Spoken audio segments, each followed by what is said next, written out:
And tonight we are answering a question we have been asking for the past 20 years. What happens when an innocent man goes to prison for a crime he did not commit? Glenn Simmons was convicted of murder in 1975. He was sentenced to death for a killing that became known as the Edmond liquor store murder. 20 years ago, Glenn Simmons sent us a letter from prison, and Allie Meyer started investigating, bringing to light serious questions about the evidence and the trial. She interviewed Simmons in prison twice. She followed his case through the pardon and parole process, where he was denied a dozen times. And then earlier this year, an Oklahoma County judge ruled in Simmons' favor, declaring from the bench the same thing Simmons has been saying for 50 years. His trial was unfair. Once again, here's Allie Meyer. This is where the case began, in Edmond. Almost 50 years ago, it was 1974. Glenn Simmons was just 22 years old. He'd never been to Edmond before. In fact, he was in Louisiana on the night of the murder. But that wasn't a problem for hungry detectives struggling to solve a heinous crime. Two black men shot up the Edmond liquor store, 3 white women inside. One victim was wounded and survived. Carolyn Sue Rogers was killed. There wasn't that much physical evidence that I was aware of. Edmond police interviewed the surviving eyewitness, shot in the back of the head, 18-year-old Belinda Brown. I think really she was in a state of shock and really just glad to be alive. She described 2 assailants for a composite sketch artist and then started picking suspects out of a police lineup. According to police reports from 1975, the first man she picked had an alibi, and so the trail went cold for more than a month. Now, this is the report that's made on the lineup. Glenn Simmons had an alibi too. He was in Harvey, Louisiana on the night of the murder. Edmond police never checked. I never was picked out of the lineup. So I've been trying to figure out how did I get, identified as the suspect? How did the police make me the suspect when the witness didn't even identify me as the suspect? The single eyewitness participated in 8 different lineups. She identified at least 5 different black men. Even though she never picked Simmons out of a lineup, police named him as the suspect. The DA charged him with the crime. I went to death row on just one person saying he did it. Simmons' attorney, who was later disbarred, had no idea the witness had picked out so many others. That police report wasn't in the court file. The prosecutor never turned it over to the defense. I have enough proof right here to show, legally that I didn't do it. For decades, Glenn Simmons penned his own filings, begging the court They had 2 suspects on the 6. to take another look. I think I got arrested on the 5th. I believe in the system. I've always believed in it. Even when it didn't do me right, I still believed in it. In 1997, he hired a private investigator. Mike Nobles found that exculpatory police report missing from the file. And 5 years later, Glenn Simmons asked News 4 for help. I heard somewhere somebody told me, say, you could always get out of prison, but you can't ever get out the grave, And so, every day above ground is a good day. 48 years, Glenn Simmons languished behind bars, unable to prove his innocence in court, unwilling to admit guilt to parole out. Parole is denied. The prosecutor who sent Simmons to death row wrote letters on his behalf. I get the impression they want me to show remorse or take responsibility for the crime. And I'm constantly telling them I can't do that, it's because it's not my crime, I didn't do it. A few years ago, Glenn Simmons hired a new attorney, Joe Norwood. At the time, Norwood Law was getting nationwide attention for winning a wrongful conviction case in Tulsa County.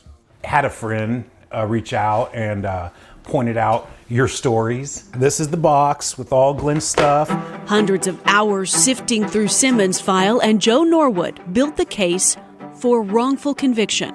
I was willing to help him because it was clear he's innocent.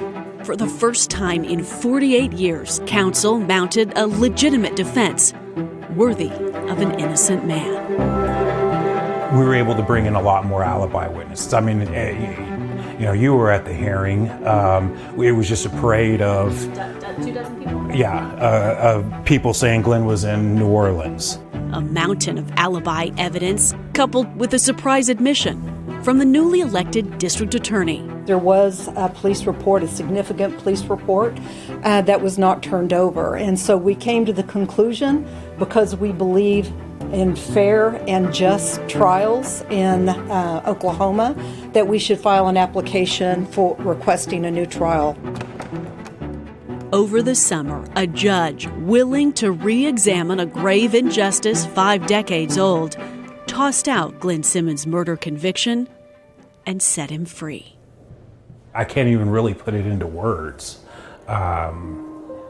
You know, seeing him reunited with his family, it's just, you know, like I said, it's just hard to describe.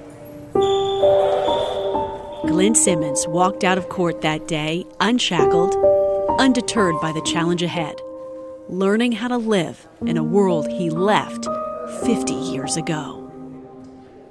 I'm a free man. It feels good to be free.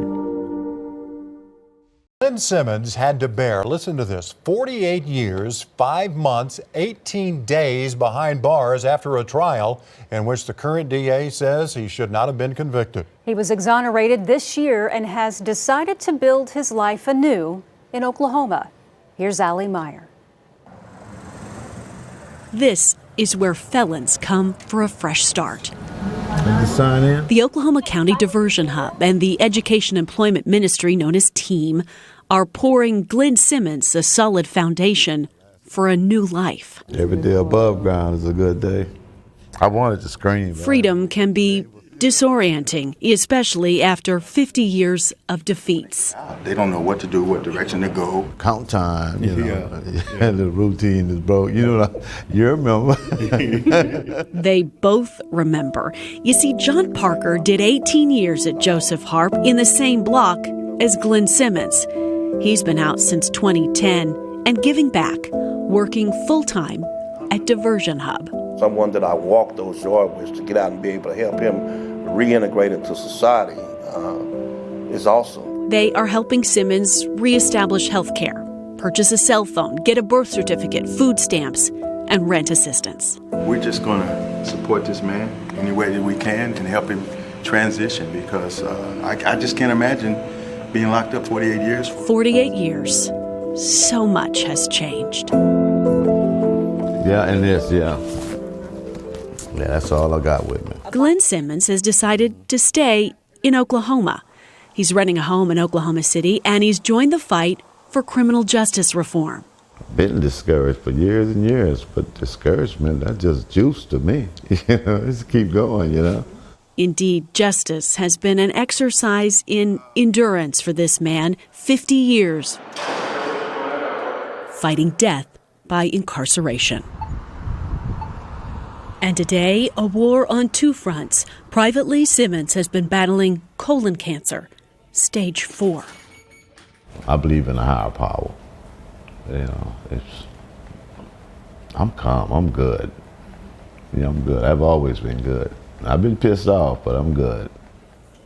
Glenn Simmons is the longest-serving wrongful conviction exoneree in U.S. history.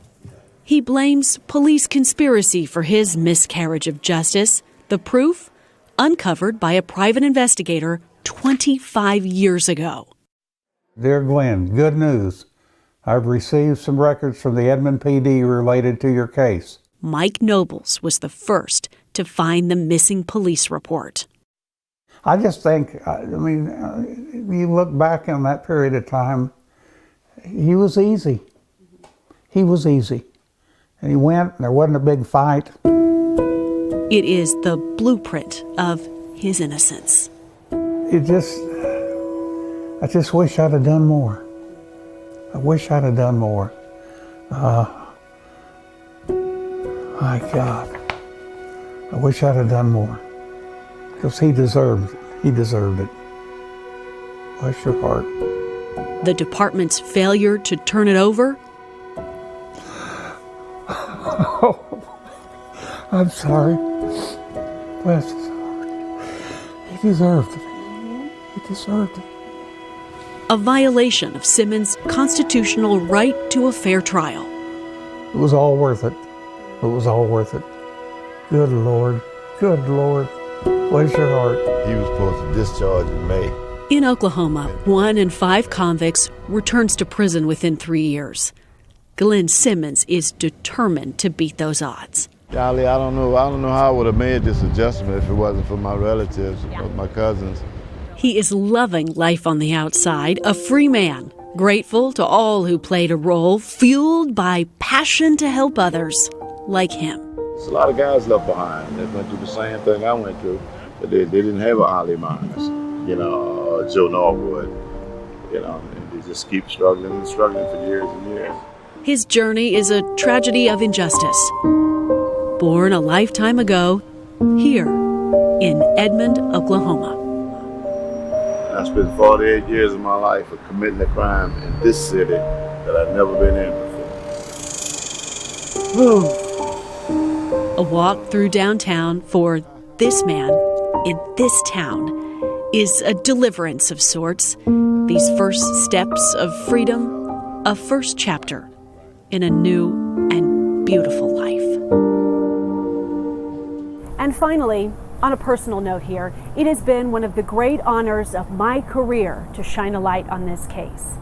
After all, injustice happens in the dark. Allie Meyer, Oklahoma's News 4. While the Oklahoma County District Attorney has admitted Glenn Simmons was wrongfully convicted, the office will not say he is innocent. The eyewitness who identified Glenn Simmons in court is still alive and still believes she picked the right man. A spokesperson for Edmond Police tells us they have no reason to believe the wrong people were prosecuted for this crime. Well, what's next for Glenn Simmons? His attorneys have asked a judge for a finding of innocence, which will lay the groundwork for a potential lawsuit against all the agencies involved in a wrongful conviction.